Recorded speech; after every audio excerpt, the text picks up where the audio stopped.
យោជន៍ដ៏អស្ចារ្យ4យ៉ាងរបស់ចេកណាំវ៉ាញ៉ាំតែមួយថ្ងៃមួយផ្លែ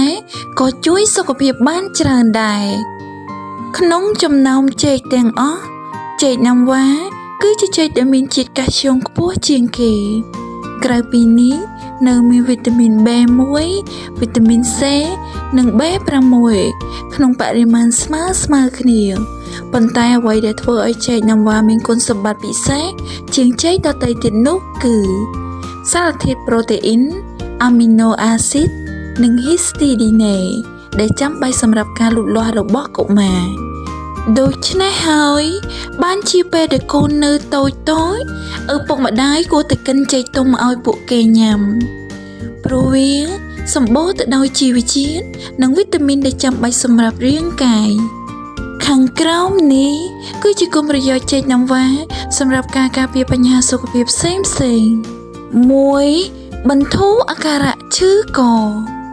ទទួលទានមួយថ្ងៃ5 ទៅ 6 ផ្លែនឹងជួយបន្ធូរបន្ថយអាការៈរលាកបាន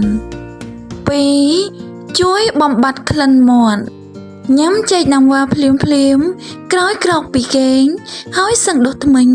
នឹងអាចជួយកាត់បន្ថយក្លិនមាត់មិនល្អបានច្រើន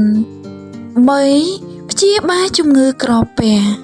ដោយសារក្នុងផ្លែចេកណាំវ៉ាពិសេសចេកខ្ចីមានសារធាតុថានីនច្រើនដូច្នេះនឹងអាចជួយព្យាបាលអាការៈឈឺក្រពះកម្រិតស្រាលបាន4ជួយព្យាបាលអាការៈទល់លាមកចេកណាំវ៉ាទុំអាចព្យាបាលអាការៈទល់លាមកព្រមទាំងអាការៈរាគផងដែរឃើញស្រាប់ទៅហើយថាចេកណាំវ៉ាមានប្រយោជន៍ជាច្រើនយ៉ាងងាយរកទិញរីឯតម្លៃវិញក៏មិនសូវថ្លៃដែរបើប្រៀបធៀបជាមួយនឹងផ្លែឈើផ្សេងអ្វីដែលកាន់តែពិសេសនោះគឺចេកណាំវ៉ានៅតែមានជាតិកាល់ស្យូមខ្ពស់និងអាចឲ្យរាងកាយស្រូបយកបានកាន់តែងាយនៅពេលត្រូវកម្ដៅមិនថាស្ងោរឬអាំងក៏ដោយ